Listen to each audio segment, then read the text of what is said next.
Well, it's 3:45 in Omaha, and this is the annual meeting of Berkshire Hathaway. It doesn't look like an annual meeting. It doesn't feel exactly like an annual meeting, and it particularly doesn't feel like an annual meeting because my partner of 60 years, Charlie Munger, is not sitting up here, and I think most of the people that come to our meeting really come to listen to Charlie. But I want to assure you, Charlie at 96 is in fine shape. His mind is as good as ever. His voice is as strong as ever. But it just didn't seem like a good idea to have him make the trip to Omaha for this meeting.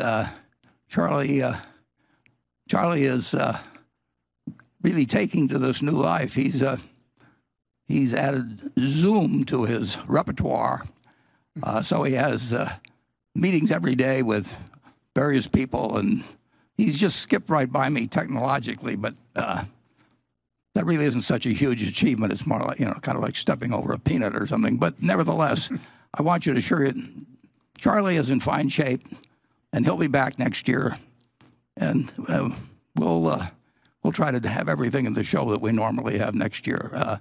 Ajit Jain also, who was the vice chairman in charge of insurance, is safely in New York, and again, it just did not seem worthwhile for him to travel to Omaha for this meeting. But on my left, we do have Greg Abel, and Greg is the vice chairman in charge of all operations except insurance. So Greg manages a business that has more than $150 billion in revenues and crosses across dozens of industries and has more than 300,000 employees.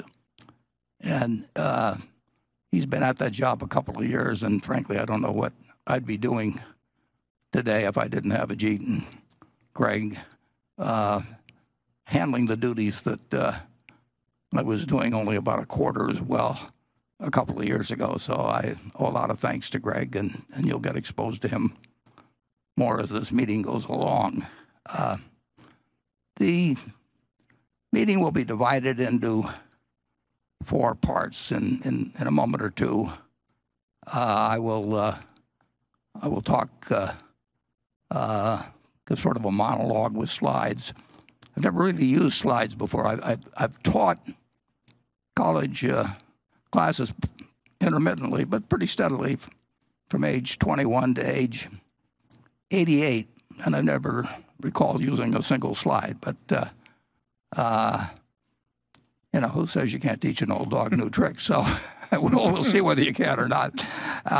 And I've got a number of slides, and I would like you to take you through those in the first section, which will start in just a minute.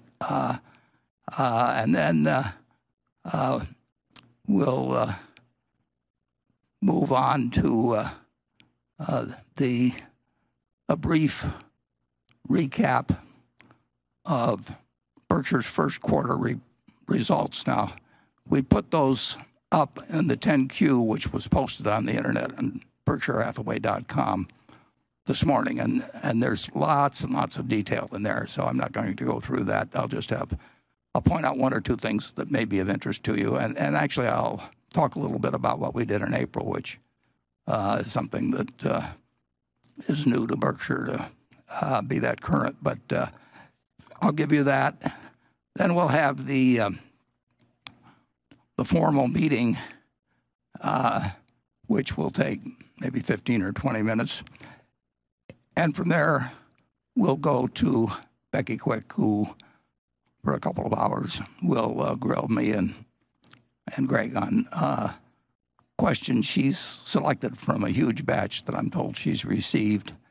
They went to Carol Loomis and Andrew Ross Sorkin, as well as to Becky, but to simplify things, we've consolidated all those questions that Becky will ask, and like I say, we'll go for a couple of hours, and there's no specified cutoff time at present. We'll just see how things develop. Now, what's, of course, on everybody's mind the last 2 months or so is, what's going to be the situation in terms of health in the United States, and what's going to be the situation in terms of the economy in the United States in the months and perhaps the years to come. And I don't really have anything to add to your knowledge on health. In school, I did okay in accounting, but I was a disaster in biology. And I'm learning about these various matters the same way you are. And I think, personally, I feel extraordinarily good about being able to listen to Dr. Fauci, who I never heard of a year ago.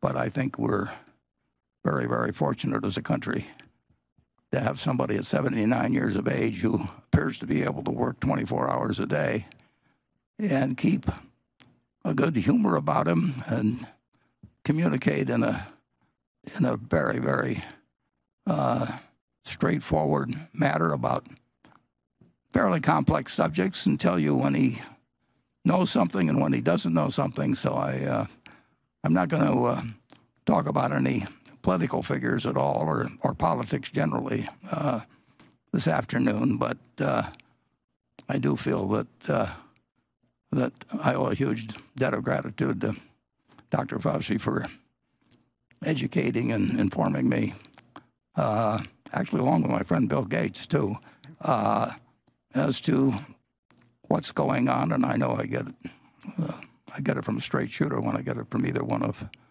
those. So thank you, Dr. Fauci.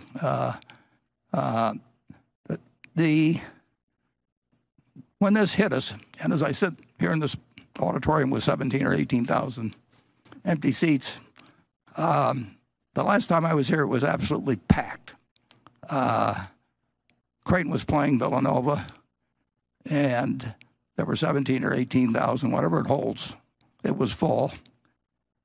And there wasn't one person in that crowd, this was in January, there wasn't one person in that crowd that didn't think that that March Madness wasn't going to occur. I mean, it's been a flip of the switch in a huge way in terms of national behavior, the national psyche. It's dramatic. And when we started on this journey, which we didn't ask for, it seemed to me there was an extraordinary wide variety of possibilities on both the health side and on the economic side. I mean, it was, there was DEFCON 5 on one side and DEFCON 1 on the other side, and nobody really knows, of course, all the possibilities that there are, and they don't know what probability factor to stick on them. But in this particular situation, it did seem to me that there was an extraordinary range of things that could happen on the health side, and an extraordinary range in terms of the economy. And of course, they intersect and affect each other, so they're bouncing off each other as you go along. And I would say again, I don't know anything you don't know about health matters, but I do think the range of possibilities has narrowed down somewhat in that respect. We know we're not getting a best case, and we know we're not getting a worst case. The possibility initially of the virus was hard to evaluate, and it's still hard to evaluate. There's a lot of things we've learned about it and a lot of things we know we don't know, but at least we know what we don't know, and some very smart people are working on it, and we're learning as we go along. But the virus obviously has been very transmissible, but on the good side, and it's not not that good, but it is not as lethal as it might have been. We had a Spanish flu in 1918, and my dad and 4 siblings and his parents went through it, and they have a terrific story in the March 15th edition of the Omaha World Herald that you can go to omaha.com and look up. It's also on the first page, I believe, of Google if you put in Spanish flu Omaha.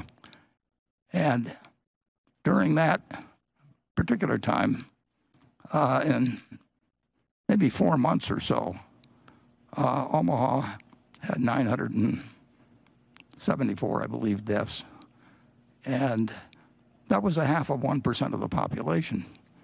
And that figure wasn't greatly different than around the country. So if you think of 0.5% of the population now, you're talking 1.7 million or thereabouts people. And unfortunately, in terms of the worst case, this does not appear to, in fact, I think you can almost rule it out, it being as lethal as the Spanish flu was. But it's very, very transmissible.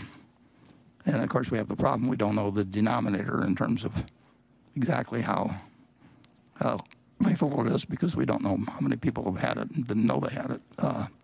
But in any event, the range of probabilities on health have narrowed down somewhat. I would say the range of probabilities or possibilities and on the economic side are still extraordinarily wide. We do not know exactly what happens when you voluntarily shut down a substantial portion of your society. In 2008 and 9, our economic train went off the tracks. And there were some reasons why the roadbed was weak in terms of the banks and all of that sort of thing. But the train went. This time we just pulled the train off the tracks and put it on a siding. And I don't really know of any parallel in terms of a very, very, well, the most important country in the world, most productive, huge population, in effect, sidelining its economy and its workforce, and obviously and unavoidably creating a huge amount of anxiety and changing people's psyche and causing them to somewhat lose their bearings in many cases, understandably. This is quite an experiment, and we may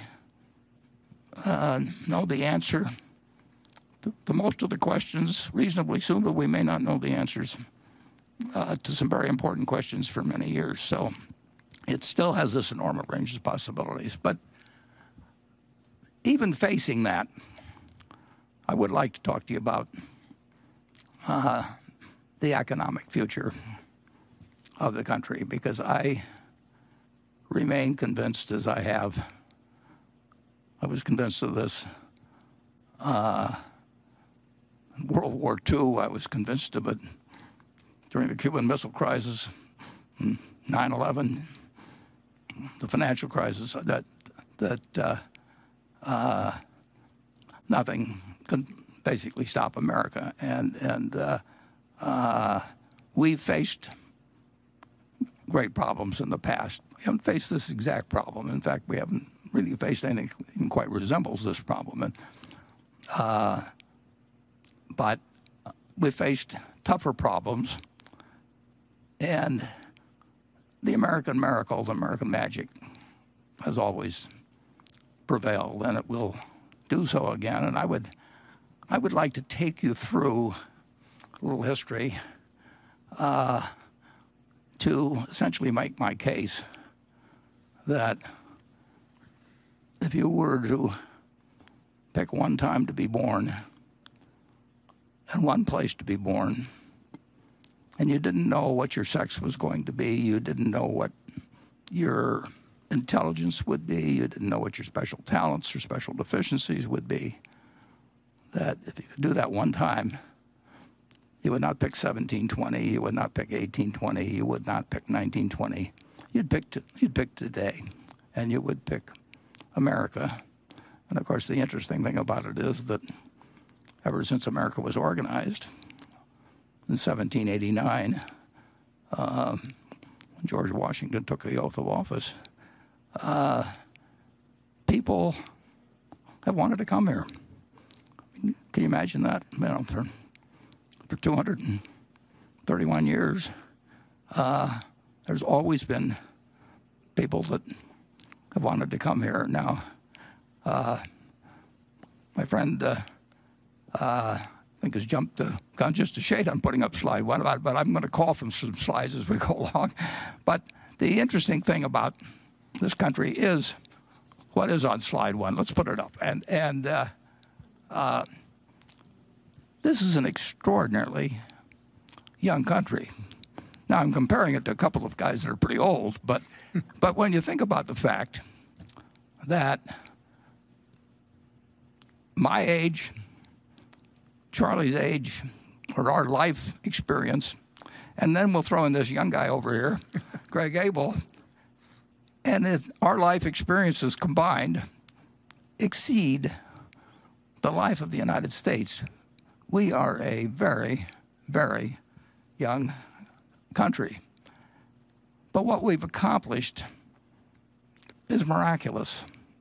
Now, just think of this little spot in history. And if we'll go to slide 2, I've tried to estimate.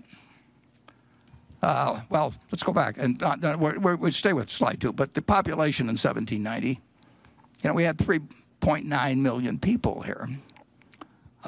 Incidentally, when you look up census figures, you find out that they had a big fire in the Department of Commerce building in 1921, so they lost a lot of the census records. So these are not quite as there's some things where there's a few gaps, but there were 3.9 million people in the United States, and actually, I've got 0.6 million. It's closer to 0.7 million. There were 700,000 of those people were slaves at the time.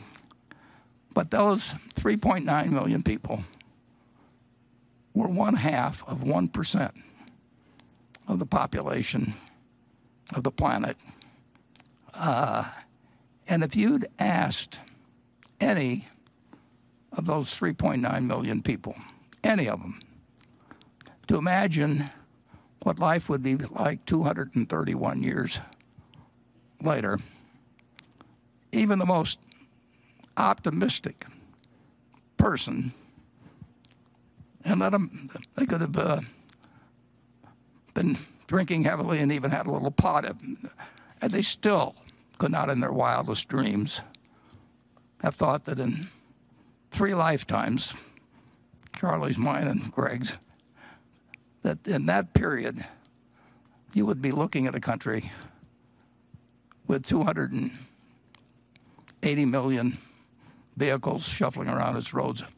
Airplanes, maybe not today so much, but they'll be back again. And they're flying people at 40,000 feet, coast to coast in 5 hours. That great universities would exist in one state after another, great hospital systems, and entertainment would be delivered to people in a way nobody could have dreamt of in 1790s. This country, in 231 years, has exceeded anybody's dreams. I went to the internet trying to prepare for this, and I tried, if you'll move to the next slide, I tried to find out what was the wealth of the country in 1789, our starting point. And I punched in United States wealth.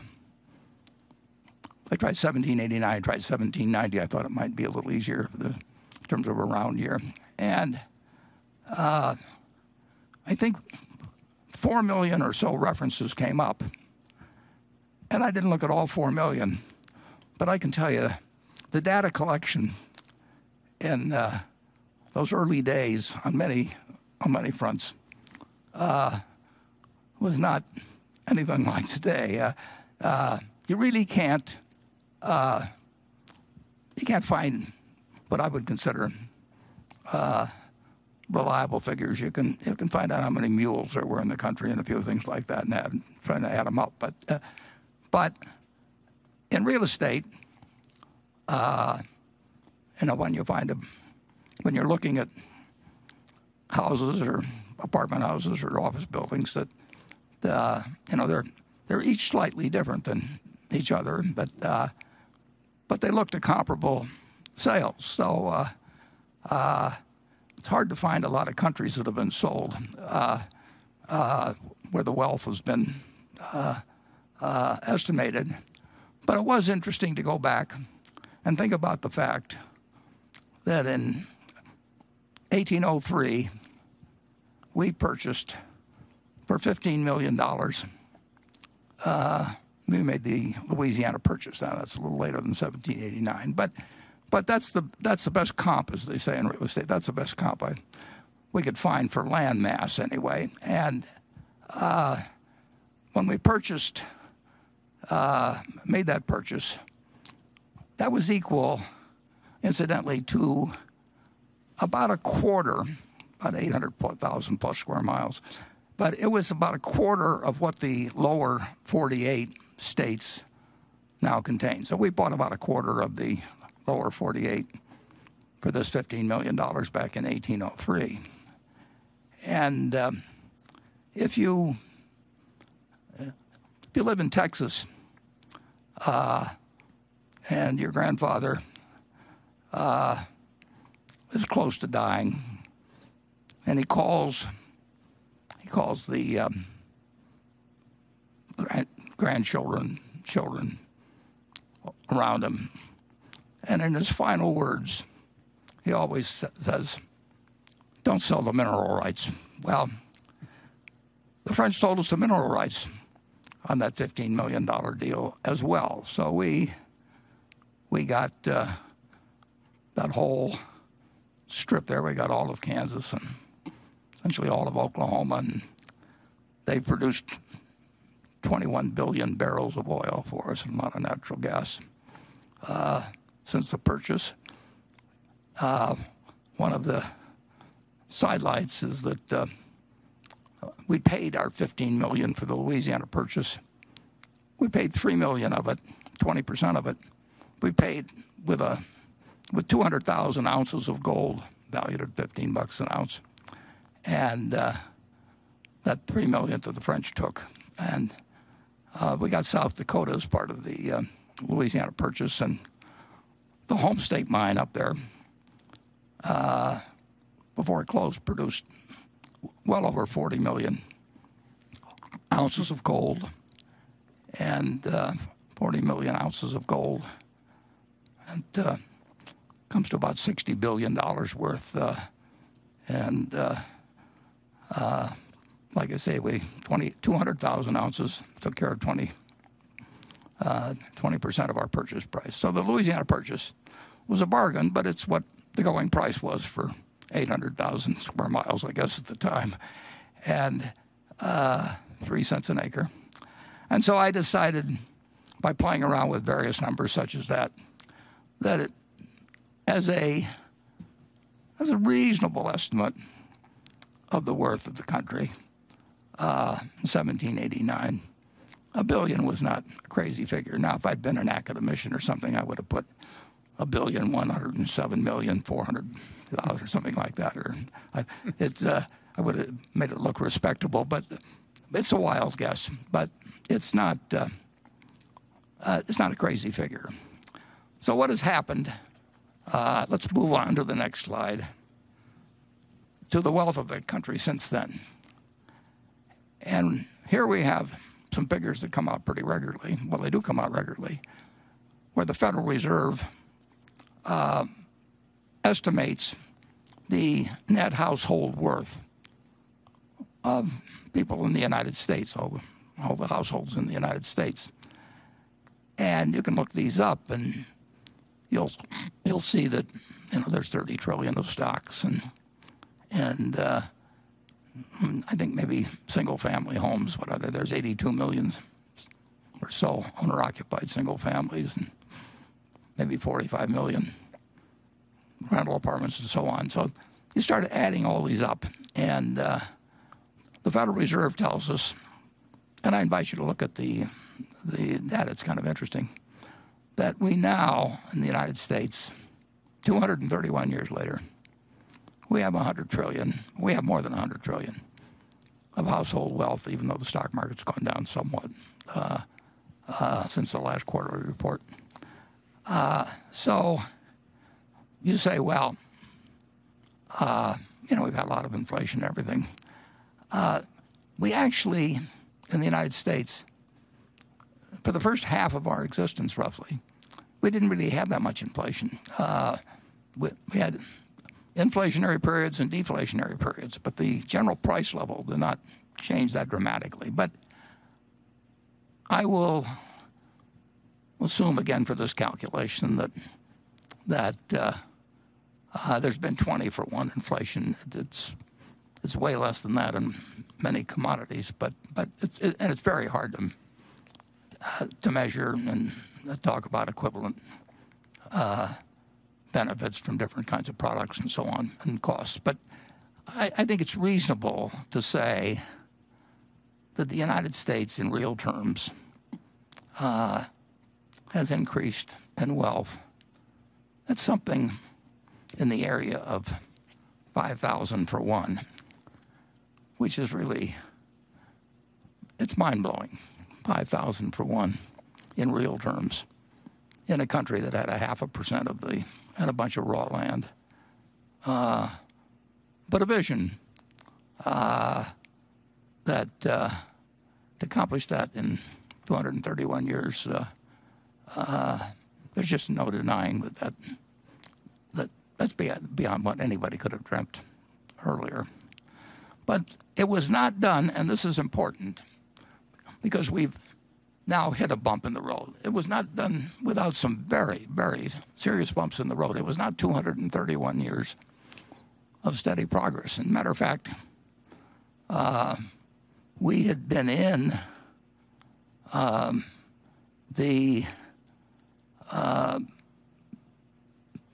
this birth of this country, we'd been, into it 72 years, and if we go to the next slide,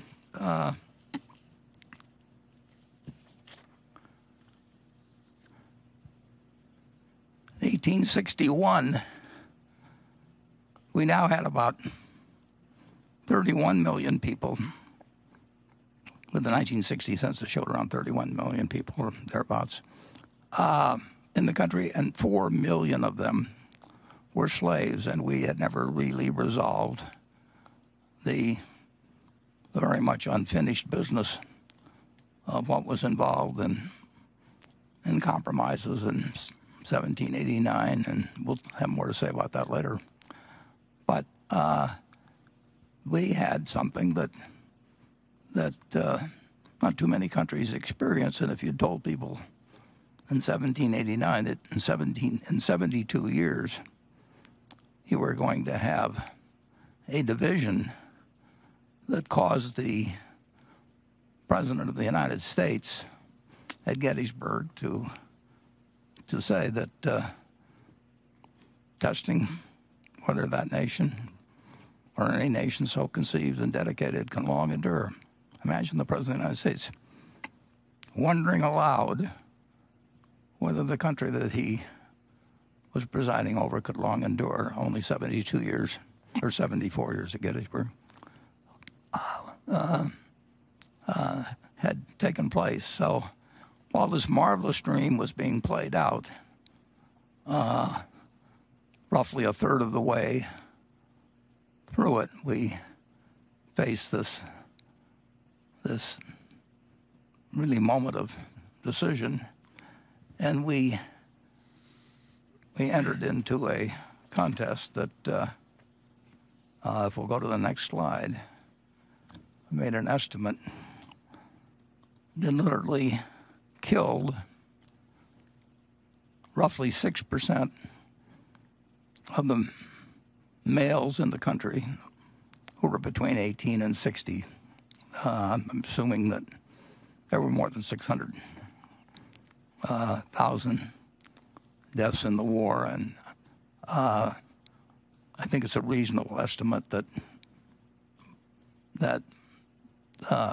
18 to 60 group was males were by far the great proportion. So imagine 6% of your working prime age males in the country are wiped out in 4 years. So when we look at the progress of this country and we think of our own problems now, I just ask you to ponder, and we'll move to the next slide. That would be equivalent today to having 4 billion males in that same age group similarly wiped out. So that was one incredible interruption which this country nevertheless worked through while compiling this American dream that is one of the wonders of the world, perhaps the wonder of the world in many senses. So let's move on to another crisis of a different sort that hit the country. And this, of course, is the 1929 crash, which led to the Great Depression. And here, the Dow Jones average, which we'll use through this, at that time, that's the one everybody paid attention to. Actually, the second most important average at that time, if you look at the papers, was the New York Times average, which has disappeared. And of course, the Standard & Poor's has probably regarded as a superior yardstick. But the Dow Jones is a perfectly adequate yardstick. And on September 3rd, 1929, the Dow Jones average closed at 381.17, and people were very happy, and buying stocks on margin had worked wonderfully. And the Roaring '20s had a good feeling to it with the auto coming of age and the day of air travel coming along and all kinds of new appliances and the telephone getting wider use, believe it or not. It hadn't really caught on that much prior thereto, but the movies were coming on. It was a happy place. And then, of course, if we'll move to the next slide, we'll look at what happened in the couple of months after September 3rd. And the Dow Jones average almost got cut in half. And that was pretty impressive until we had this recent situation where in a shorter period of time, we lost about a third. But the crash, and there's a great book about it called The Great Crash by John Kenneth Galbraith. Let me interject one little plug here. There's a small business in Omaha, and I hate what truncating this meeting or changing it so dramatically has done to many of the businesses in Omaha, because I think small businesses were the beneficiaries of a really, they got a lot of business for the Berkshire meeting, and they're going to get it in the future. But they suffered during a period like this, and they just had a story about the bookworm. Well, the bookworm, if you buy any books that come out of anything I recommend, think about just put in bookworm in Omaha, and The Great Crash is a wonderful book, and John Kenneth Galbraith describes it. But I would like to get into a bit of a personal note, which will have some relevance not too much, but some relevance to the story of the Great Depression, because in 1929, my dad, who was 26 years of age then, was employed as a security salesman by a local small bank. And he sold stocks and bonds, but he sold stocks. And when stocks fall 48%, and you were selling them to people a few months ago,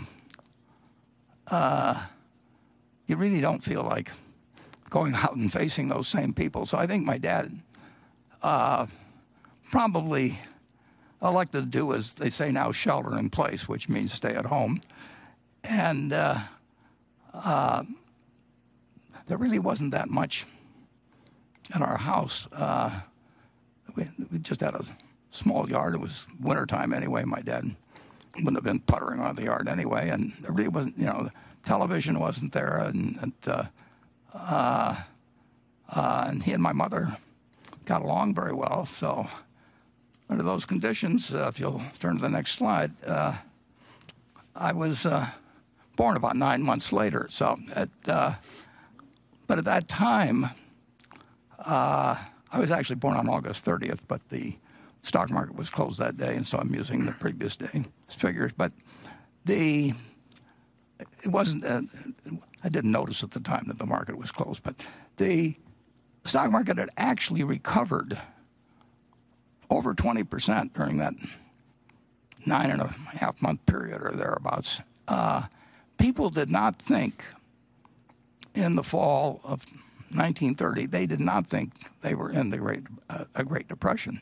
They thought it was a recession, very much like had occurred at least a dozen times, although not always when stock markets were important. But we'd had many recessions in the United States over the time, and this did not look like it was something dramatically out of the ordinary. And for a while, actually for about 10 days after my birth, that view held on, and the stock market actually managed to go up all of 1 or 2% there in those 10 days. But that's the last day. Well, from that point, if you'll turn to the next slide, the stock market went from a level of 240 to 41, which was a noticeable decline because if somebody had given me $1,000 on the day I was born and I'd bought stocks with it and bought the Dow average, my $1,000 would have become $170 in less than 2 years. And that is something that none of us ever experienced. That we may have had it with one stock occasionally, but in terms of having a broad range of America marked down 83% in 2 years, and marked down 89% of the peak that was in September 3rd, 1929, was extraordinary. And in that intervening period, less than 1 year after I was born, just slightly less than 1 year, my dad went to the bank where he worked and had his account, and of course, the bank had a sign on it closed, and so he had no job. And he had 2 kids at that point, and his father had a grocery store, but Charlie and I both worked for my grandfather. Charlie worked there in 1940. I worked there in 1941, so we didn't know each other. But my grandfather said to my father that, don't worry about your groceries, Howard. He says, I'll just let your bill run. That was my grandfather. Not exactly. He cared about his family, but he wasn't going to go crazy. One of the things as I look back on that period is, and I don't think economists generally like to give it that much of a point of importance, but if we'd had the FDIC 10 years earlier, the FDIC started on January 1st, 1934. It was part of the sweeping legislation that took place when Roosevelt came in. But if we'd had the FDIC, we would have had a much, much different experience, I believe, in the Great Depression. People blame it on Smoot-Hawley, and there's all kinds of things, and the margin requirements in '29, and all of those things entered into creating a recession. But if you have over 4,000 banks fail, that's 4,000 local experiences where people save and save and save and put their money away, and then someday they reach for it and it's gone. And that happens, in all 48 states, and it happens to your neighbors, and it happens to your relatives. It has to have an effect on the psyche that's incredible. So one very, very, very good thing that came out of the Depression, in my view, is the FDIC. And it would have been a somewhat different world, I'm sure, if the bank failures hadn't just rolled across this country, and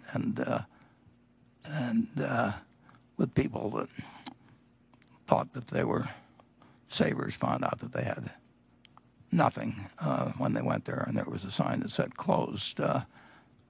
Incidentally, the FDIC, I think very few people know this, but or at least they don't appreciate it, but the FDIC has not cost the American taxpayer a dime. I mean, its expenses have been paid, its losses have been paid, all through assessments on banks. It's been a mutual insurance company of the banks, backed by the federal government and associated with the federal government. But now it holds $100 billion, and that consists of premiums that were paid in and investment income on the premiums, less the expenses and paying of all the losses. And think of the incredible amount of peace of mind that's given to people that were not similarly situated in when the Great Depression hit. So the Great Depression went on, and it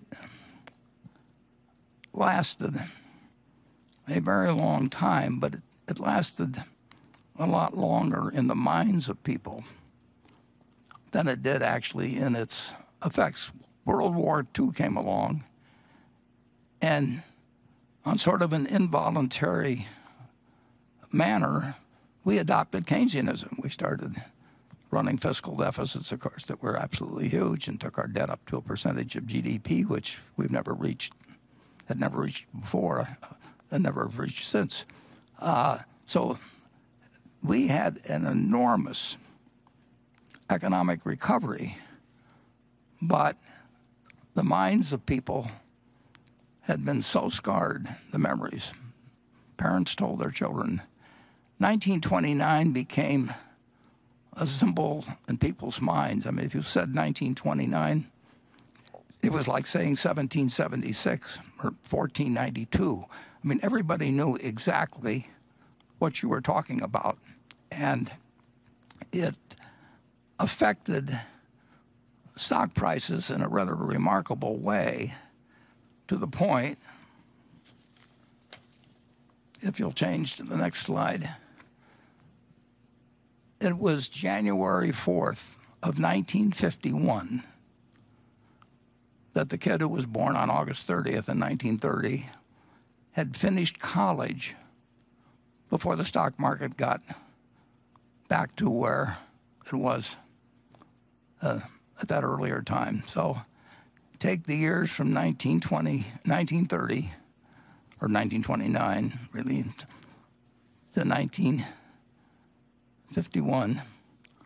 or take the year from my birth, 20 years, and bear in mind that the country was only 140 years old when this started.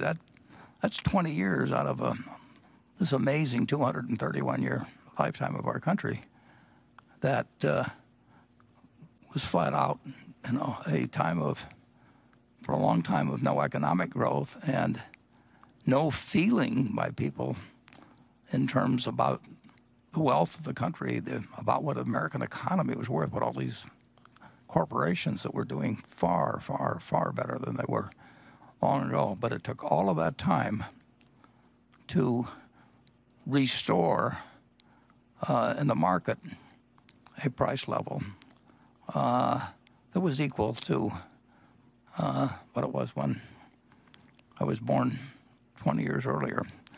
So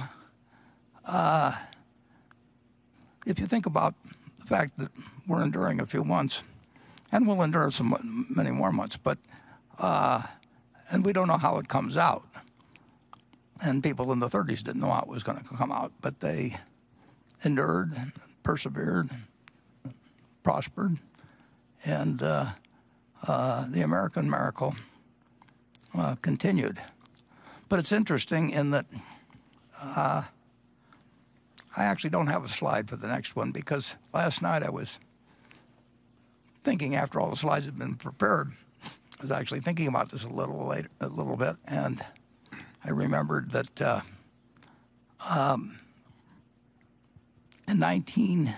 the start of 1954, the stock market the Dow was only at about 280. And I remember 1954 because it was the best year I ever had in the stock market. And the Dow went from essentially, 280 or thereabouts at the start of the year to a little over 400 at the end of the year. And when it went to 400, when it crossed 381, that famous figure from 1929, when it went to 400, this will be hard for some of you to believe, but everybody wondered, is this 1929 all over again? And that seems a little far-fetched because it was a different country in 1954. But that was the common question, and it actually achieved. It achieved such a level of worry about whether we were about to jump off another cliff, just because the 381 of 1929 had been exceeded, that they held Senator Fulbright, Bill Fulbright of Arkansas, who became very famous later in terms of the Foreign Relations Committee, but he headed the Senate Banking Committee. And he called for a special investigation, and he called it the stock market study. But it really, if you read through it, he really was questioning whether we had built another house of cards again. And on his committee, it's interesting to see the Senate Finance Committee, one of the members was Prescott Bush, the father of George H.W. Bush, grandfather of George W. Bush, and had some illustrious names. And his committee, in March of 1955, with the Dow at 405, assembled 20 of the best minds in the United States to testify as to whether we were going crazy again, because the market was at 400, the Dow was at 400, and we'd gotten in this incredible trouble before. But that was the mindset of the country. It's incredible. We didn't really believe America was what it was. And my boss, the reason I'm familiar with this 1,000-page book that I have here, I found it last night in the library, was that I was working in New York for one of the 20 people that was called down to testify before Senator Fulbright. And he testified right before Bill Martin, who was running the Federal Reserve, testified, and right after General Wood, who was running Sears, testified. Sears was very, very important then. And Bill Martin, of course, is the fellow that the longest running chairman in the history of the Fed, and he's the one that gave the famous quote about the function of the Fed was to take away the punch bowls just when the party started to get really warmed up. But Ben Graham, my boss, sent me over to the public library in New York and to gather some information for him. Something you could do in 5 minutes with a computer now, and I dug out something, and he went to testify. And on page 545 of this book, I knew where to look. I didn't have to go through it all, but he had the quote which I remember. And I remember because Ben Graham was one of the three smartest people I've met in my life, and he was the dean of people in securities business. He wrote the classic security analysis book in 1934. He wrote the book that changed my life, The Intelligent Investor, in 1949. He was unbelievably smart. And when he testified with the Dow at 404, he had one line in there right toward the start in his written testimony, and he said, the stock market is high. It looks high. It is high, but it's not as high as it looks. But he said it is high. And since that time, if we'll turn to the next slide, of course, we felt the American tailwind at full force, and the Dow, well, let's see, when the Dow went down Friday, but when we made the slide, it was about 24,000. So you're looking at a market today that has produced $100 for every dollar. All you did was had to believe in America and just buy a cross-section of America. You didn't have to read the Wall Street Journal. You didn't have to look up the price of your stock. You didn't have to pay a lot of money in fees to anybody. You just had to believe that the American miracle was intact. But you'd had this testing period between 1929 and really, certainly 1954 is indicated by what happened when it got back up to 380.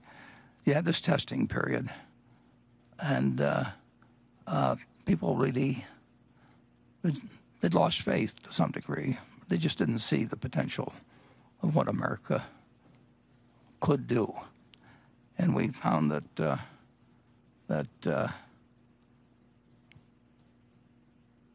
nothing can stop America when you get right down to it. And it's been true all along. It may have been interrupted with the scariest of scenarios when you had a war with one group of states fighting another group of states. And it may have been tested again in the Great Depression, and it may be tested now to some degree. But in the end, the answer is never bet against America. And that, in my view, is as true today as it was in 1789, and even was true during the Civil War and the depths of the Depression. Now, I'm now about to say something that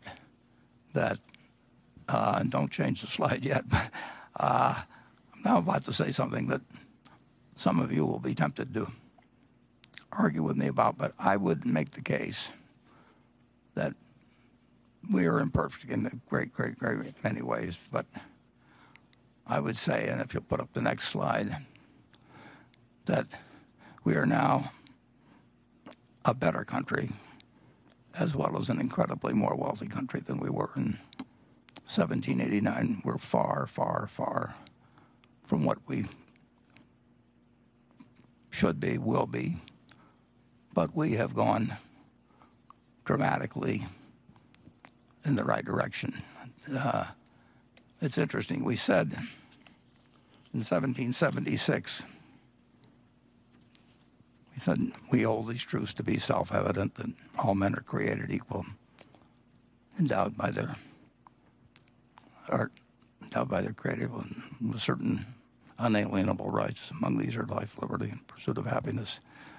And yet, 14 years later, a year after we really officially began the country in 1789, adopted a constitution, we found that more than 15% of the people in the country were slaves. And we wrestled with that. But when you say the word self-evident, that sort of sounds like you're saying any damn fool can recognize that. And you certainly say, you can argue maybe a little bit about life and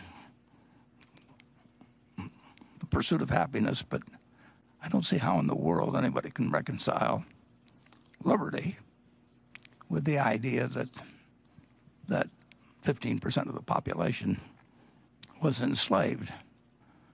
And it took us a long time to at least partially correct that. It took a civil war. It took losing 6% of those people, that males that were between 18 and 60 years of age. But we've moved in the right direction. We've got a long ways to go, but we've moved in the right direction now. In addition, going back again to that 1776 statement that all men are created equal and endowed by their creator, etc. I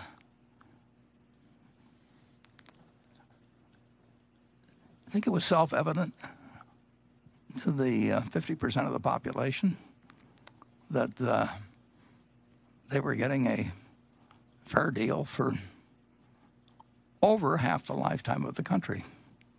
It took 131 years of our country's 231 years. It took 131 years until women were guaranteed the right to vote for our country's leaders.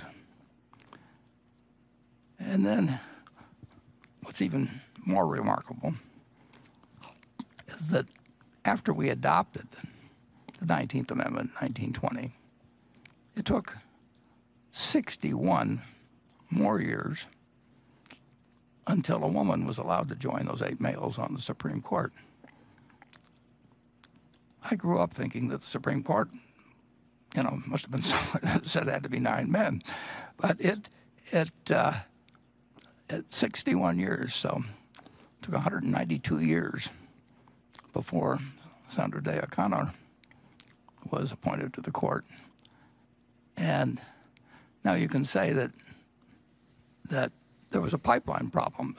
Half the population may have been women in 1920, but they weren't half the lawyers, or they weren't 10% of the lawyers probably. So you can understand some delay, but 61 years is a long time to go and to pick 33 males in between. If that was entirely by chance, then the odds against that, if you were flipping coins, is about 8 billion to 1. Now, like I said, there was a pipeline problem. But it took us a long, long time. And it's not done yet. But I think it does give meaning to the fact that we are a better society with a lot of room to go. But we are a better society than existed in 1789. When you go to Colonial Williamsburg, you have that. I've been there a couple of times. As a matter of fact, I watched the debate between Jimmy Carter and Gerald Ford there in 1976,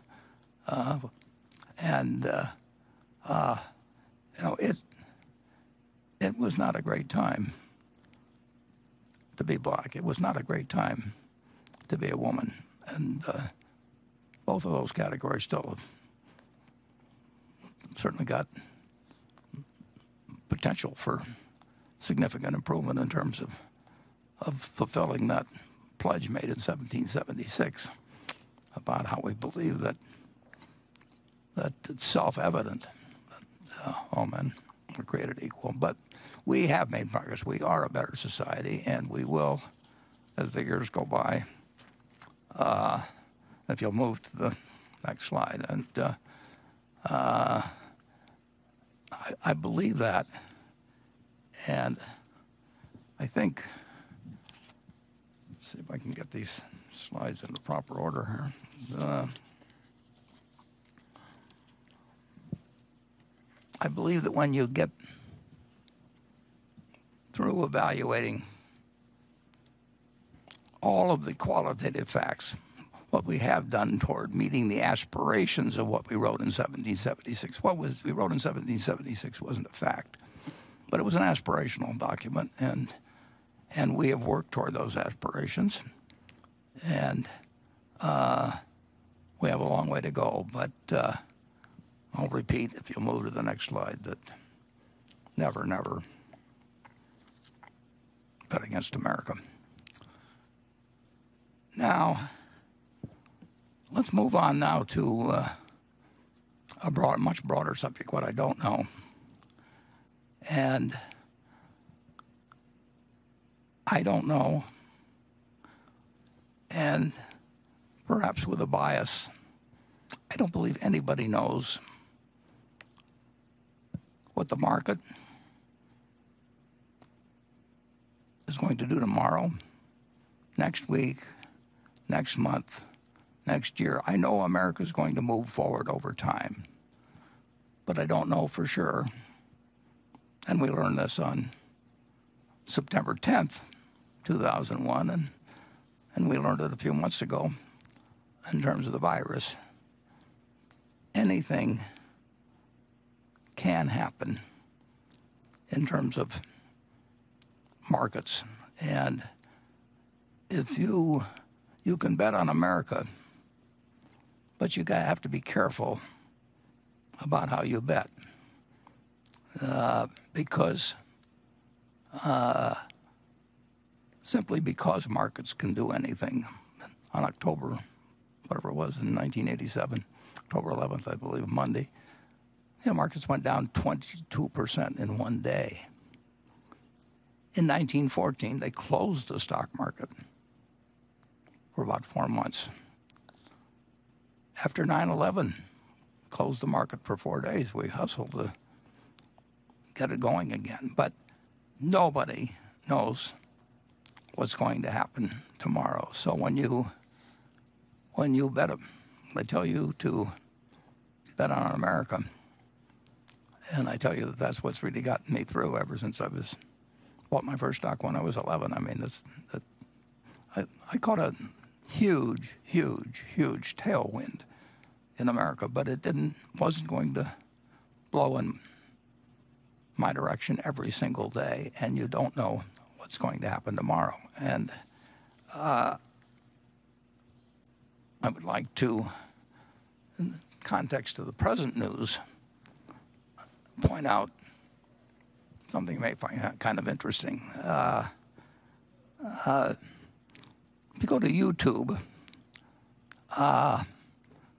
you'll find on June 17th of 2015, 4+ years ago, you'll find Sam Nunn, who's one of the people I admire the most in the United States, in the world, enormous patriot, tremendous senator, and he's carried on thankless work since leaving the Senate, and I'd say heading something called the Nuclear Threat Initiative, which most of you haven't heard of, but have been slightly involved in it. Sam Nunn founded that. And the Nuclear Threat Initiative is simply organizations that are devoted to trying to reduce the chances of something of a nuclear, chemical, biological, and now cyber nature from either malevolent or accidental or whatever it may be, from causing deaths to millions of Americans. And among the things, Sam co-founded it, but he's been the heart and soul of the organization.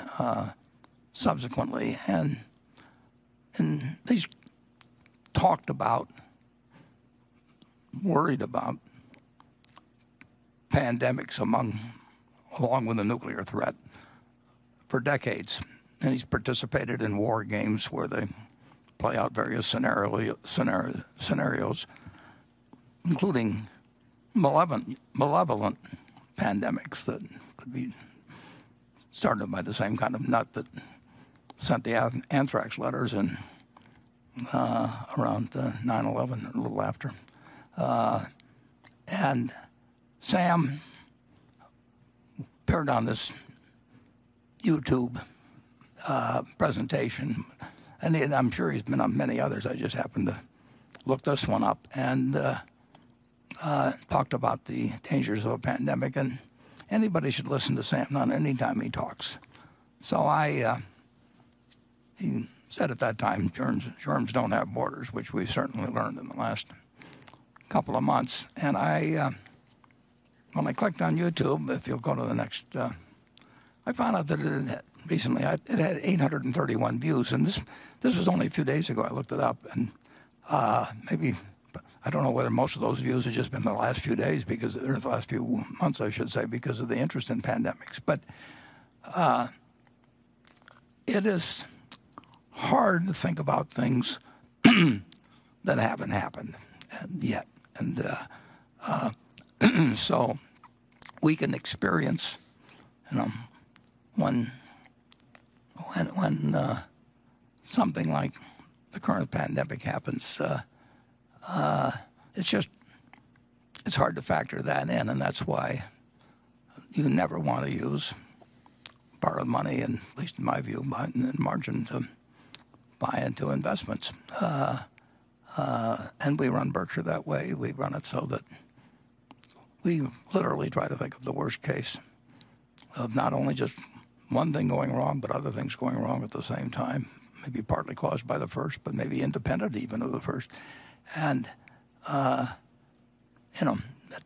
you learned in I don't know what grade now, probably earlier than when I went to school, but in 5th or 6th grade, that anything, you can have any series of numbers times zero and just need one zero in there, and the answer is zero. And there's no reason to use borrowed money to participate in the American tailwind, but there's every other reason to participate. Now, I can't resist pointing out that in October of 2019, a large 300-page, got it right here, book was brought out, and Johns Hopkins, one of the most respected institutions in the country, the Nuclear Threat Initiative, NTI, and the intelligence group at The Economist collaborated to evaluate the problems of the worldwide preparedness for pandemics, essentially. And I think in November, Sam came out to see me with Ernie Maurice, former Secretary of Energy, who now is the CEO of NTI. He and Sam are co-chairman. And Beth Cameron, who did a lot of work on this report, came out to see me. And they gave me, in November, I believe, of last year, they gave me this appraisal. And the opening line, if you'll turn the page, this is the opening line of this 300-page tome. Biological threats, natural, intentional, or accidental, in any country can pose risk to global health, international security, and the worldwide economy. And this book was prepared in order to evaluate the preparedness of the various countries and rank them. We ranked pretty well, but all of the countries got a failing grade, basically. Now, you would think with the prestige of Johns Hopkins and The Economist, along with people like Sam and Ernie, et cetera, that this would have gotten some attention. And again, Sam, if you turn to the next page, Sam and the others went on YouTube on October 24th, 2019, and they have racked up, as of a couple days ago, 1,498 views. Now, my friend Bill Gates was delivering the same warning at a TED Talk some years back, and he's gotten a lot more views, but it just says something about the fact that you're going to get bolts from the blue, and you can read papers about them, and you can talk about what'll happen if some, as they used to, the fellows at Sigma, Solomon used to tell me, some 25 Sigma event comes along, and they'd say that'll happen once in the life of the universe, and then it happens to them a couple of times in a month, and they go broke. You just don't know what's going to happen. At least in my view, that America's tailwind is not exhausted. You're going to get a fine result if you own equities over a long period of time. The idea that equities will not produce better results than the 30-year Treasury bond, which yields 1.25% now. It's taxable, the income. It's the aim of the Federal Reserve to have 2% a year inflation. Equities are going to outperform that bond. They're going to outperform Treasury bills. They're going to outperform that money you've stuck under your mattress. I mean, they are a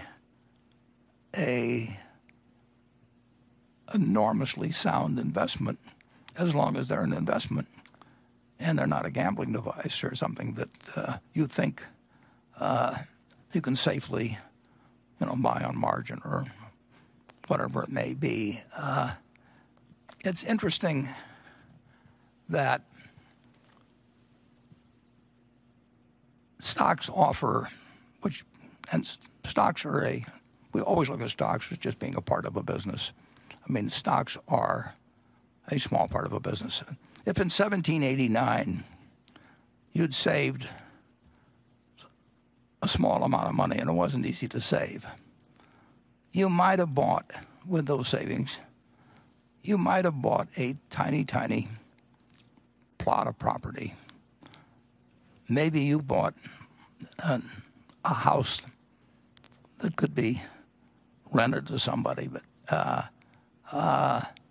you didn't really have the chance to buy in with 10 different people who were developing businesses and who were presumably putting their own money in, and that would have the American tailwind behind. And of the 10, a reasonably high percentage would succeed in a way and earn decent returns. But those are the choices you might have had to do with savings.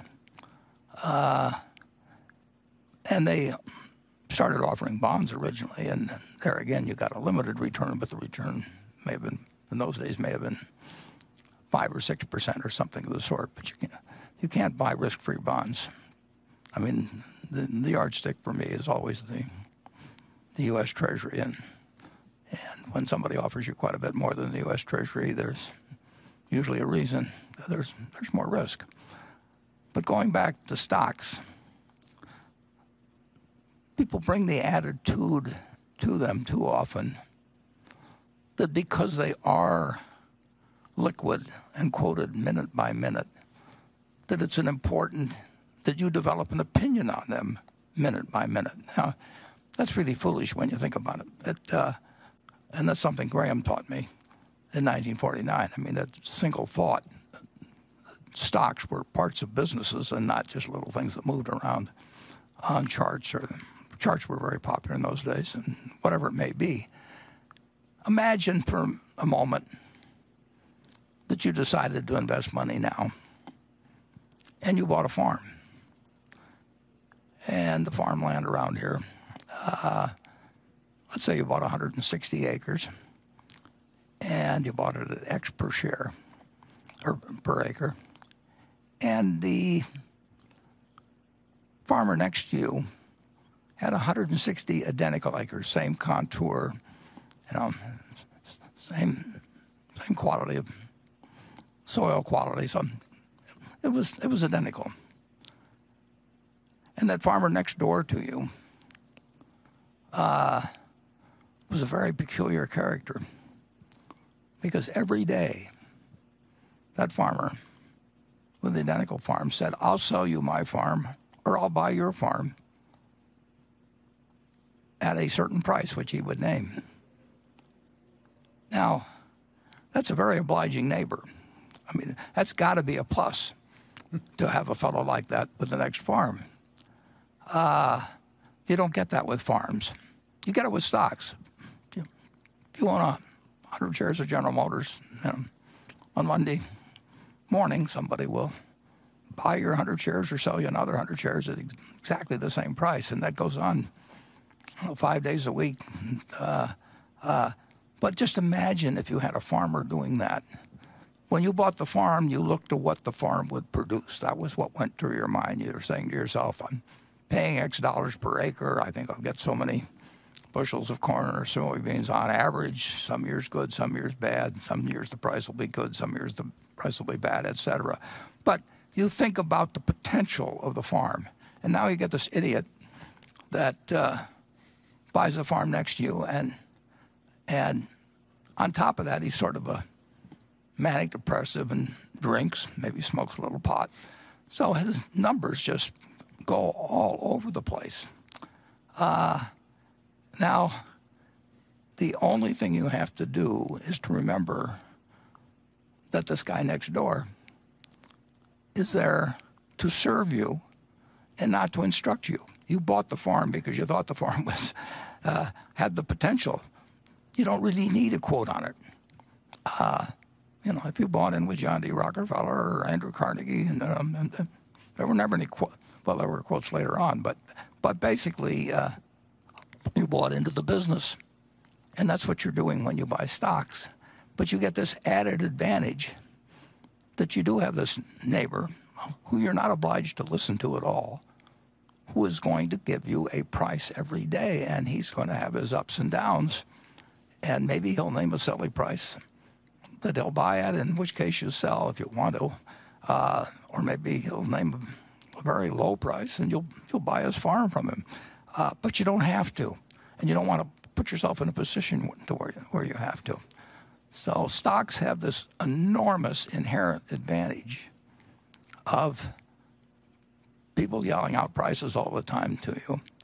And many people turn that into a disadvantage. And of course, many people can profit in one way or another from telling you that they can tell you what this farmer's going to yell out tomorrow or next, your neighboring farmer's going to yell out tomorrow or next week or next month. There's huge money in it. So people tell you that it's important and they know, and that you should pay a lot of attention to their thoughts about what price changes should be, or you tell yourself that there should be this great difference. But the truth is, if you owned the businesses you liked prior to the virus arriving, it changes prices and it changes, but nobody's forcing you to sell. And if you really like the business and you like the management you're in with, and the business hasn't fundamentally changed, and I'll get to that a little when I report on Berkshire, which I will soon, I promise.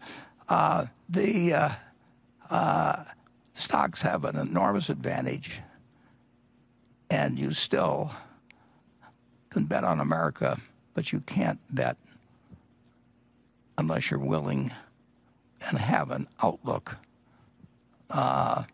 to independently decide that you want to own a cross-section of America, because I don't think most people are in a position to pick single stocks. A few maybe, but on balance, I think people are much better off buying a cross-section of America and just forgetting about it. If you'd done that, if I'd done that when I got out of college, it's all I had to do to make 100 for one, and then collect dividends on top of it, which would increase substantially over time. The American tailwind is marvelous. American business represents and it's going to have interruptions, and you're not going to foresee the interruptions, and you do not want to get yourself in a position where those interruptions can affect you, either because you're leveraged or because you're psychologically unable to handle looking at a bunch of numbers. If you really had a farm and you had this neighbor, and one day he offered you $2,000 an acre, and the next day he offers you $1,200 an acre, and maybe the day after that he offers you $800 an acre, are you really going to feel that at $2,000 an acre, when you had evaluated what the farm would produce, are you going to let this guy drive you into thinking I better sell because his number keeps coming in lower all the time? It's a very, very, very important matter to bring the right psychological approach to owning common stocks. But I will tell you, if you bet on America and sustain that position for decades, you're going to do better than, in my view, far better than owning Treasury securities, or far better than following people who tell you that what the farmer's going to yell out next. There's huge amounts of money that people pay for advice they really don't need, and for advice where the person giving it can be very well meaning in it and believe their own line. But the truth is that you can't deliver superior results to everybody by just having them trade around a business. If you bought into a business, it's going to deliver what the business produces, and the idea that you can outsmart the person next to you, or that the person advising you can outsmart the person sitting next to you is well, it's really the wrong approach. So find businesses, get a cross-section. In my view, for most people, the best thing to do is to own the S&P 500 index fund. People will try and sell you other things because there's more money in it for them if they do. And I'm not saying that that's a conscious act on their part. Most good salespeople believe their own baloney. I mean, that's part of being a good salesperson, and I'm sure I've done plenty of that in my life too. But it's very human. If you keep repeating something often, that's why lawyers have the witnesses keep saying things over and over again. That by the time they get on the witness stand, they'll believe it, whether it was true in the first place or not. But you are dealing with something fundamentally advantageous, in my view, in owning common stocks. I will bet on America the rest of my life, and I hope my successors at Berkshire do it. Now, we do it in two different ways. We do it by buying entire businesses, and we buy parts of businesses. And I would like to emphasize that, well, I'd like to give you a few figures that will tie in from our activities in the first quarter and also what we've done in April. We are not right about, we do try to pick businesses that we think we understand. We don't buy the S&P 500. And we like to buy the entire businesses when we buy them, but we don't get a chance to do that very often. Most of the best businesses are not available for sale in their entirety. But we don't mind in the least buying partial interests in businesses, and we would rather own 6 or 7 or 8% of a wonderful company and regard it as a partnership interest essentially in that company, and that we get an opportunity to do that through marketable securities, and sometimes we get more opportunities than others. And with that, I hope I've convinced you to bet on America. I'm not saying that this is the right time to buy stocks. If you mean by right that they're going to go up instead of down, I don't know where they're going to go in the next day or week or month or year. But I hope I know enough to know well, I think I can buy a cross-section and do fine over 20 or 30 years. And you may think that's kind of, for a guy 89, that's taking kind of an optimistic viewpoint. But I hope that really everybody would buy stocks with the idea that they're buying partnerships and businesses, and they wouldn't look at them as chips to move around up or down. So we will just now take a quick look.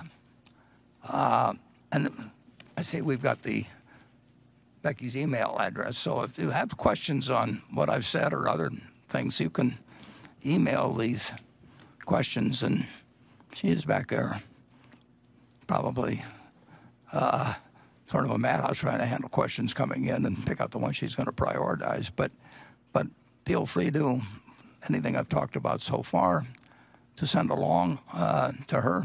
And we'll keep her address up when I later hold the formal part of the meeting, too. Very briefly, in terms of Berkshire, in the first quarter, if you'll put up, do we have the slides on that? There we are. Our operating earnings were, and there's much more about this in the 10Q, and it's really not worth spending any real time on, but the operating earnings for the first quarter have no meaning whatsoever in terms of forecasting what's going to happen the next year. And I don't know the consequences of shutting down the American economy. I know eventually it will work, whatever we do. We may make mistakes. We will make mistakes, and I'm not, during this talk, and later on, I'm not going to be second-guessing people on this because nobody knows for sure what any alternative action would produce or anything of the sort. But what we do know is that for some period, certainly during the balance of the year, but it could go on a considerable period of time, who knows. But our operating earnings will be less, considerably less, than if the virus hadn't come along. I mean, it hurts some of our businesses a lot. I mean, you shut down. Some of our businesses effectively been shut down. It affects others much less. Our three major businesses of insurance and the BNSF Railroad, and our energy business, those are our three largest by some margin. They're in a reasonably decent position. They'll spend more than their depreciation. So some of the earnings will go, along with depreciation, will go toward increasing fixed assets. But basically, these businesses will produce cash even though their earnings decline somewhat. And if we'll go to part two, at Berkshire, we keep ourselves in an extraordinarily strong position. We'll always do that. That's fundamental. We insure people. We're a specialist to some extent and a leader. It's not our main business, but we sell structured settlements. That means somebody gets in a terrible accident, usually an auto accident, and they're going to require care for 10, 30, 50 years. And their family or their lawyer is wise enough, in our view, to, rather than take some big cash settlement, to essentially arrange to have money paid over the lifetime of the individual to take care of their medical bills or whatever it may be.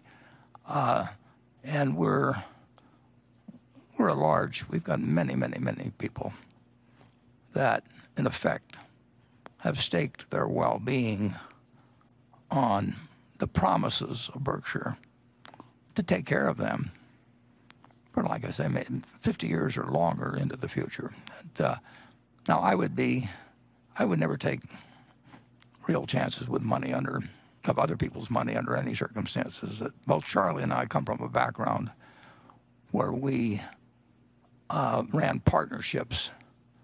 I started mine in 1956 for really 7 either actual family members or the equivalent.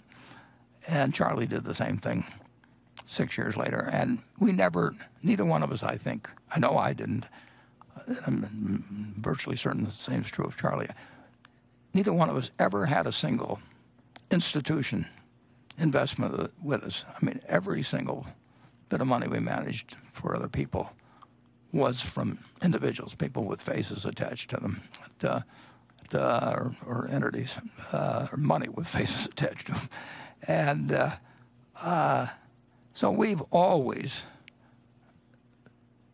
felt that our job is basically that of a trustee, and hopefully a reasonably smart trustee in terms of what we were trying to accomplish. But the trustee aspect has been very important. It's true for the people with the structured settlements. It's true for up and down the line, but it's true for the owners very much too. So we always operate from a position of strength. Now, I show on the slide that's up, I show our, let's go back one. I show our net, our cash and treasury bill position on March 31st. And you might look at that and say, well, you've got 125 billion or so in cash and treasury bills, and you've got, at least at that point, we had about 180 billion or so in equities, and you can say, well, that's a huge position to have in treasury bills versus just 180 billion in equities. But we really have far more than that in equities because we own a lot of businesses. We own 100% of the stock of a great many businesses, which to us are very similar to the marketable stocks we own. We just don't own them all. They don't have a quote on them.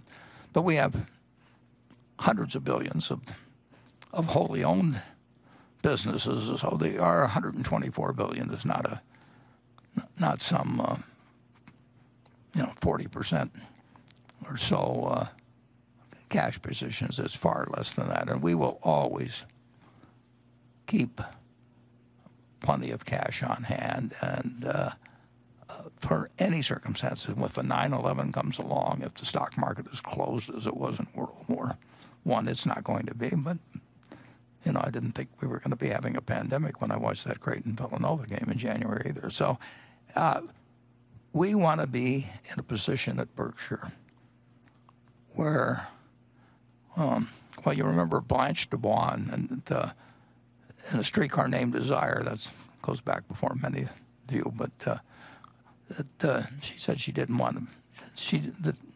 In Blanche's case, she said that she depended on the kindness of strangers, and we don't want to be dependent on the kindness of friends even, because there are times when money almost stops. And we had one of those, interestingly enough. We had it, of course, in 2008 and 9. But right around the day or two leading up to March 23rd, we came very close, but fortunately we had a Federal Reserve that knew what to do. But money was, investment-grade companies were essentially going to be frozen out of the market. CFOs all over the country have been taught to sort of maximize returns on equity capital, so they financed themselves to some extent through commercial paper because that was very cheap and it was backed up by bank lines and all of that. And they let the debt creep up quite a bit at many companies. And then, of course, they had the hell scared out of them by what was happening in markets, particularly the equity markets. And so they rushed to draw down lines of credit, and that surprised the people who had extended those lines of credit. They got very nervous. And the capacity of Wall Street to absorb a rush to liquidity that was taking place in mid-March was strained to the limit, to the point where the Federal Reserve, observing these markets, decided they had to move in a very big way. We got to the point where the U.S. Treasury market, the deepest of all markets, got somewhat disorganized. And when that happens, believe me, every bank and CFO in the country knows it, and they react with fear, and fear is the most contagious disease you can imagine. It makes the virus look like a piker. And we came very close to having a total freeze of credit to the largest companies in the world who were depending on it. And to the great credit of Jay Powell, I've always had Paul Volcker up on a special place, special pedestal in terms of Federal Reserve chairmen over the years. We've had a lot of very good Fed chairmen, but Paul Volcker, I had him at the top of the list, and I'll recommend another book. Paul Volcker died about a year, I don't know, maybe a year ago or a little less. But not much before he died, he wrote a book called Keeping at It. And if you call my friends with the bookworm, I think you'll enjoy reading that book. Paul Volcker was a giant. In many ways, he was a big guy, too. He and Jay Powell couldn't see more in temperament or anything. But Jay Powell, in my view, and the Fed board belong up there on that pedestal with him because they acted in the middle of March, probably somewhat instructed by what they'd seen in 2008 and 9. They reacted in a huge way and essentially allowed what's happened since that time to play out the way it has.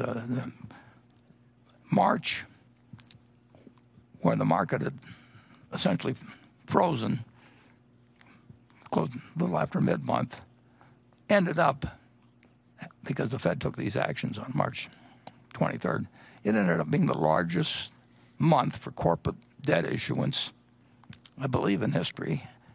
And then April followed through and was even a larger month. And you saw all kinds of companies grabbing everything, coming to market, and spreads actually narrowed. And every one of those people that issued bonds in late March and April, I sent a thank you letter to the Fed, because it would not have happened if they hadn't operated with really unprecedented speed and determination. And we'll know the consequences of swelling the Fed's balance sheet. You can look at the Fed's balance sheet. They put it out every Thursday. It's kind of interesting reading if you're sort of a nut like me. But it's up there on the internet every Thursday, and you'll see some extraordinary changes there in the last 6 or 7 weeks. And like I say, we don't know the consequences of that, and nobody does exactly. And we don't know the consequences of what they undoubtedly will have to do. But we do know the consequences of doing nothing.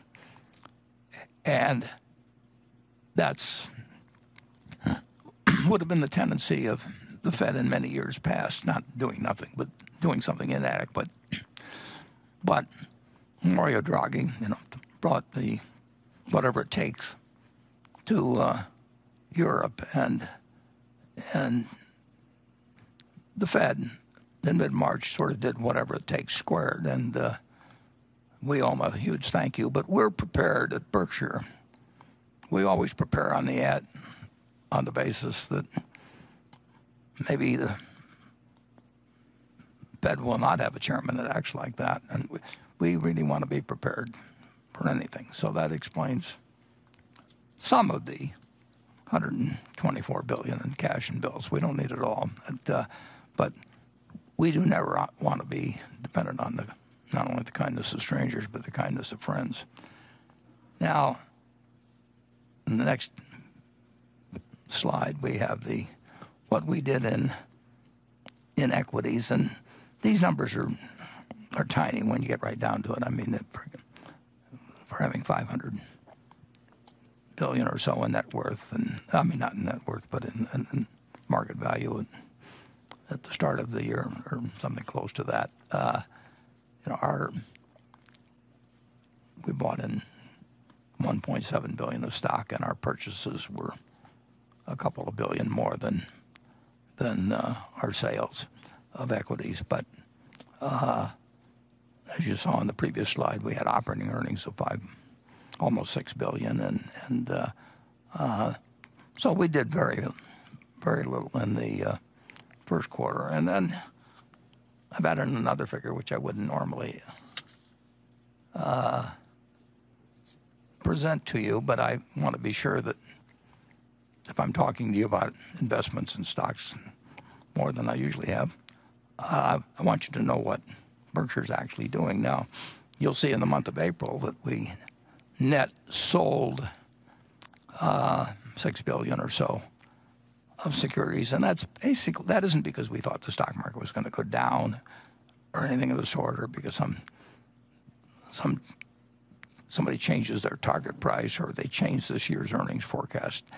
I just decided that I'd made a mistake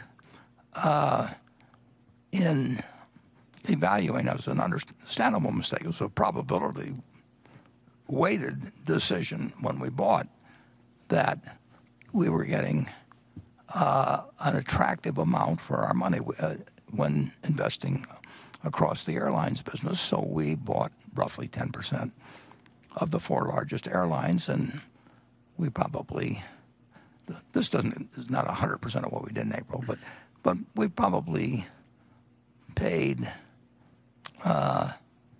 7 or 8 billion, somewhere between 7 and 8 billion, to own 10% of the 4 large companies in the airline business, and we felt for that we were getting $1 billion roughly of earnings. Now, we weren't getting $1 billion of dividends, but we felt our share of the underlying earnings was $1 billion, and we felt that number was more likely to go up than down over a period of time. It would be cyclical, obviously, but it was as if we bought the whole company, but we bought it through the New York Stock Exchange, and we could only effectively buy 10% roughly of the 4, and we treat it mentally exactly as if we were buying a business, and it turned out I was wrong about that business because of something that was not in any way the fault of 4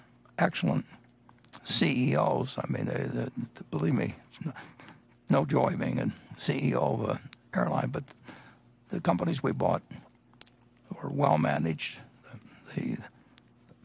They did a lot of things right. It's a very, very, very difficult business because you're dealing with millions of people every day, and if something goes wrong for 1% of them, they are very unhappy. So I don't envy anybody the job of being CEO of an airline, but I particularly don't enjoy them being in a period like this where essentially nobody, and people have been told basically not to fly. I've been told not to fly for a while. I'm looking forward to flying. I may not fly commercial, but that's another question. But the airline business, and I may be wrong, and I hope I'm wrong, but I think it changed in a very major way, and it's obviously changed in the fact that the 4 companies are each going to borrow, perhaps an average of at least 10 or 12 billion each. Well, you have to pay that back out of earnings over some period of time. I mean, you're 10 or 12 billion dollars worse off if that happens. And of course, in some cases, they're having to sell stock or sell the right to buy a stock at these prices, and that takes away from the upside down. And I don't know whether 2 or 3 years from now that as many people will fly as many passenger miles as they did last year. They may and they may not. But the future is much less clear to me about how the business will turn out through absolutely no fault of the airlines themselves. But something that was a low probability event happened, and it happened to hurt particularly, whether it's the travel business, the hotel business, the cruise business, the theme park business, but the airline business in particular. And of course, the airline business has the problem that if the business comes back 70% or 80%, the aircraft don't disappear. So you've got too many planes, and it didn't look that way when the orders were placed a few months ago, or when arrangements were made. But the world changed for airlines, and I wish them well. But it's one of the businesses we have. We have businesses we own directly that are going to be hurt significantly. The virus will cost Berkshire money. It doesn't cost money because our stock and various other businesses moves around. I mean, if XYZ, which is, say, is one of our holdings, and we own it as a business and we like the business, the stock goes down 20 or 30 or 40%. We don't feel we're poor in that situation. We felt we were poor in terms of what actually happened to those airline businesses, just as if we'd owned 100% of them. So that explains those sales, which are relatively minor, but I want to make sure that nobody thinks that involves a market prediction. And that pretty well wraps it up for Berkshire. So now we move into the formal part of the meeting, which will be followed by a fairly extended question and answer period if there are a lot of questions with Becky. And while we're doing this formal part of the meeting, it's not too exciting, so feel free to leave your whatever you're viewing this through, and if you want to send questions to Becky, we'll keep her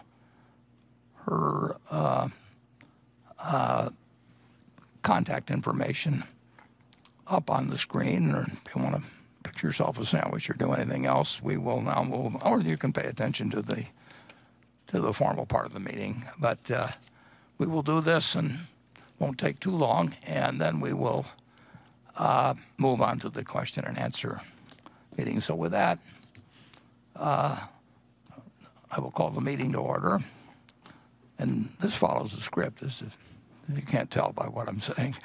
I'm Warren Buffett, Chairman of the Board of Directors of the company, and I welcome you to this 2020 annual meeting of shareholders. Mark Hamburg is Secretary of Berkshire Hathaway, and he will make a written record of the proceedings. Dan Jaksich has been appointed Inspector of Elections at this meeting. He will certify to the count of votes cast in the election for directors and the motions to be voted upon at this meeting. The named proxy holders for this meeting are Walter Scott and Mark Hamburg.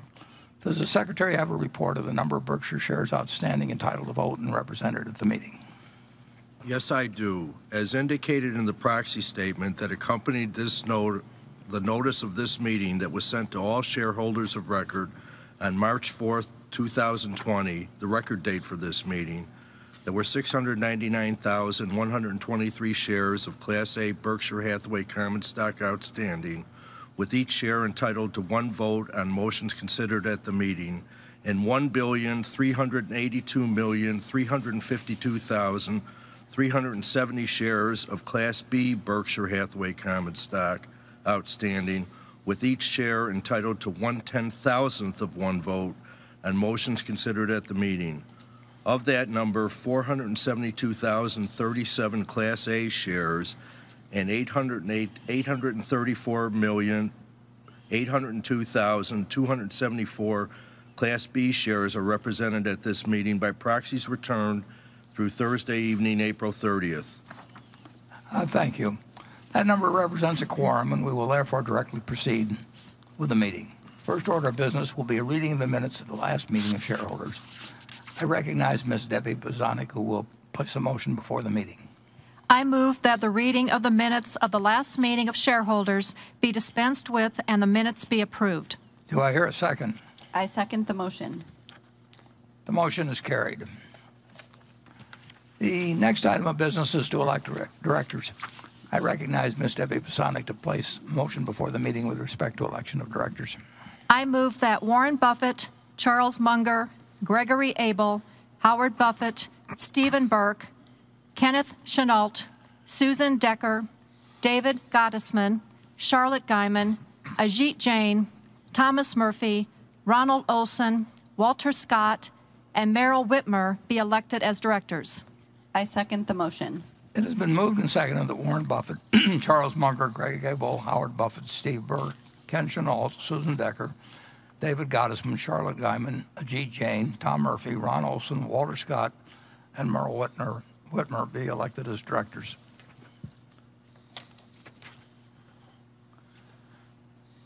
The nominations are ready to be acted upon. Mr. Jackson, when you're ready, you may give your report. My report is ready. The ballot of the proxy holders in response to proxies that were received through last Thursday evening cast not less than 543,203 votes for each nominee. That number exceeds a majority of the number of the total votes of all Class A and Class B shares outstanding. The certification required by Delaware law of the precise count of the votes will be given to the Secretary to be placed with the minutes of this meeting. Thank you, Mr. Jassky. Warren Buffett, Charles Munger, Greg Abel, Howard Buffett, Steve Burke, Ken Chenault, Susan Decker, David Gottesman, Charlotte Guyman, Ajit Jain, Tom Murphy, Ron Olson, Walter Scott, and Merrill Whitmer have been elected as directors. And Ken, if you're watching or listening, Ken Chenault, our new director, actually got the highest vote of all the directors, well ahead of me, I might add. So congratulations, Ken. The next item on the agenda is an advisory vote on the compensation of Berkshire Hathaway's executive officers. I recognize Ms. Debbie Pasonic to place a motion before the meeting on this item. I move that the shareholders of the company approve on an advisory basis the compensation paid to the company's named executive officers as disclosed pursuant to Item 402 of Regulation S-K, including the compensation discussion and analysis, the accompanying compensation tables, and the related narrative discussion in the company's 2020 annual meeting proxy statement. I second the motion. It has been moved and seconded that the shareholders of the company approve on an advisory basis the compensation paid to the company's named executive officers. Mr. Jackson, when you are ready, you may give your report. My report is ready. The ballot of the proxy holders in response to proxies that were received through last Thursday evening cast not less than 519,750 votes to approve on an advisory basis the compensation to the company's named executive officers, the compensation paid to the company's named executive officers. That number exceeds a majority of the number of the total votes of all Class A and Class B shares outstanding. The certification required by Delaware law of the precise count of the votes will be given to the Secretary to be placed with the minutes of this meeting. Thank you, Mr. Jackson. The motion to approve on an advisory basis the compensation paid to the company's named executive officers has passed. The next item on the agenda is an advisory vote on the frequency of a shareholder advisory vote on compensation of Berkshire Hathaway's executive officers. I recognize Ms. Debbie Pasonic to place a motion before the meeting on this item. I move that the shareholders of the company determine on an advisory basis the frequency, whether annual, biennial, or triennial, with which they shall have an advisory vote on the compensation paid to the company's named executive officers as set forth in the company's 2020 annual meeting proxy statement. I second the motion. It's been moved and seconded that the shareholders of the company determine the frequency with which they shall have an advisory vote on compensation of named executive officers, with the option being every 1, 2, or 3 years.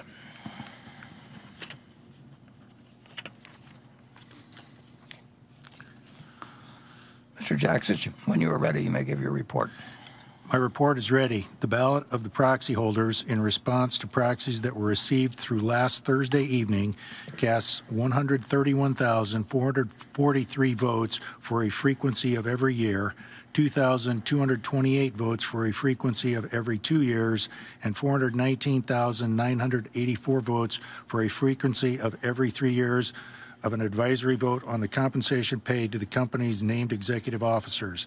The certification required by Delaware law of the precise count of the votes will be given to the Secretary to be placed with the minutes of this meeting. Thank you, Mr. Jackson. The shareholders of the company have determined on an advisory basis that they shall have an advisory vote on the compensation paid to the company's named executive officers every 3 years. Now we're through with sort of the boilerplate resolutions, and this next item is of more importance. And we have put up on the BerkshireHathaway.com site some material relating to this motion, which I hope shareholders and others read, because it's important, and well, I'll describe it as the script says. The next item of business is a motion put forth by the boards of trustees of the New York City Employees Retirement System, the New York City Teachers Retirement System, the New York City Police Pension Fund, and the New York City Fire Pension Funds, collectively called the systems. The motion is set forth in the proxy statement.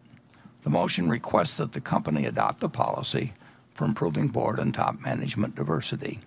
The directors have recommended that the shareholders vote against the proposal. I'd like to interrupt the script here just a second to point out that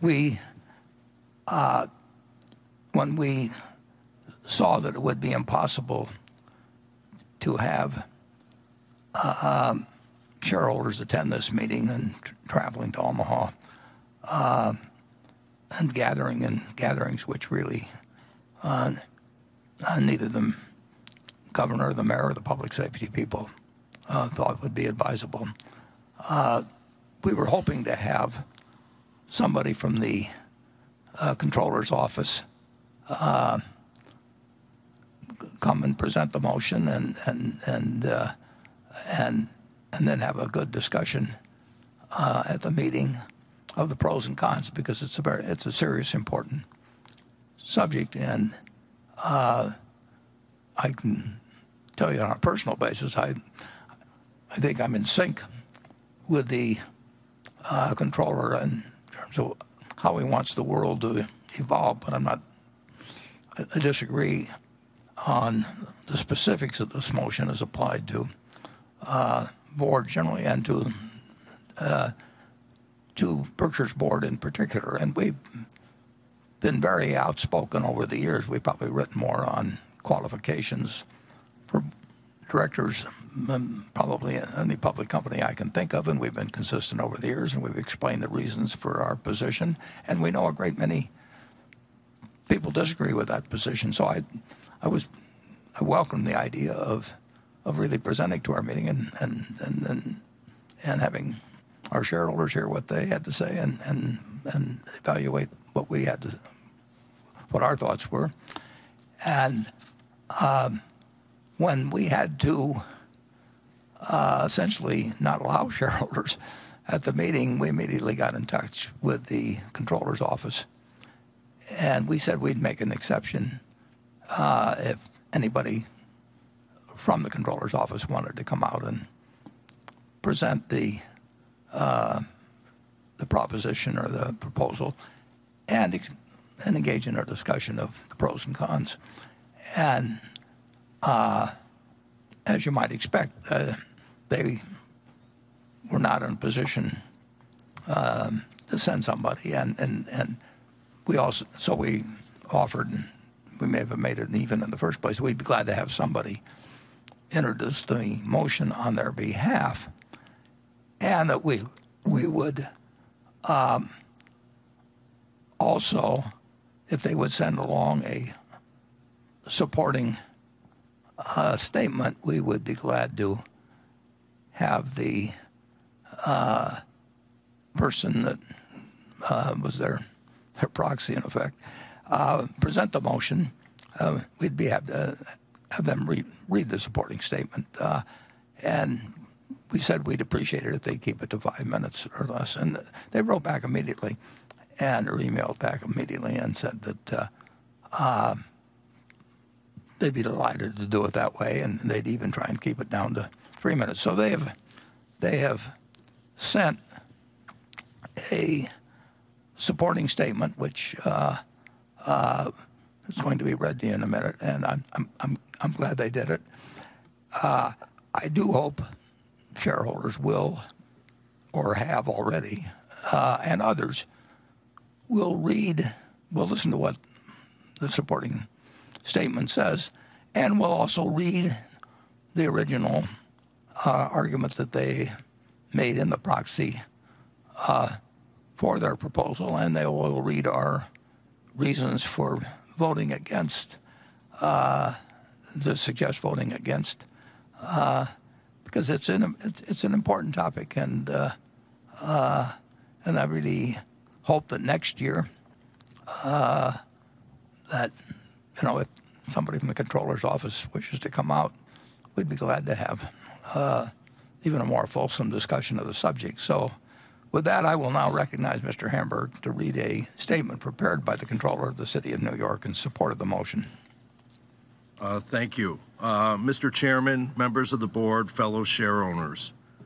I'm Mark Hamburg from Berkshire Hathaway, and I'm here to present Proposal 4 on behalf of the New York City Comptroller, Scott Stringer, and the New York City pension funds. The funds have approximately $211 billion in assets as of February, and are substantial long-term Berkshire Hathaway share owners with 2.5 million shares. Our proposal requests that Berkshire Hathaway Board adopt a diversity search policy requiring that the initial candidates from which new director nominees and external CEOs are chosen include qualified female and racially or ethnically diverse candidates. First of all, we would like to commend the directors for the addition of Mr. Kenneth Chenault and the fact that 21% of the board is made up of women.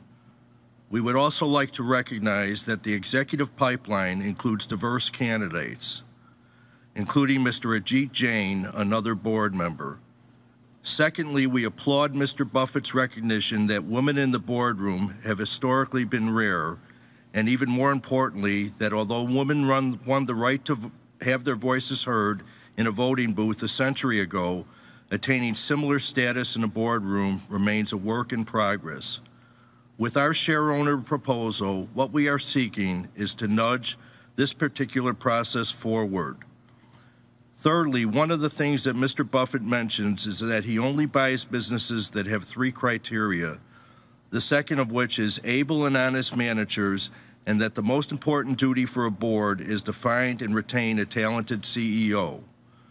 We would note that in reviewing Berkshire Hathaway's largest stock market holdings of businesses, all 10 of these companies have boards that meet our board diversity requirement. In essence, the companies that Berkshire Hathaway has found fit to invest in are those that have more diverse boards. Fourthly, we would like to clarify that through this shareholder proposal, we are not asking for the Berkshire Hathaway board, our guardians, to have a quantifiable end result in terms of its composition, but that an initial pool of candidates for a board seat include a woman and another individual who is racially or ethnically diverse. We believe these candidates, if qualified, would also have very high integrity, business savvy, shareholder orientation, and a genuine interest in the company. According to a 2016 Harvard Business Review study, including more than one woman or a member of a racial minority in a finalist pool helps combat the unconscious biases amongst interviewers and increases the likelihood of a diverse hire. What we are requesting is a small step in that direction to include diverse candidates at the beginning of the search. Finally, we would like to applaud Berkshire Hathaway's robust internal CEO succession plans.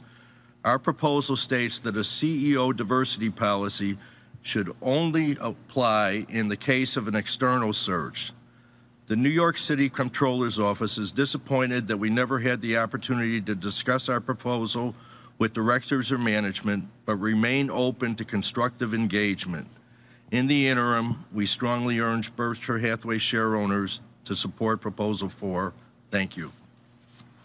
Okay, thanks, Mark, and thank you to the controller for presenting that supporting statement. The motion is now ready to be acted upon. Mr. Jackson, when you are ready, you may give your report.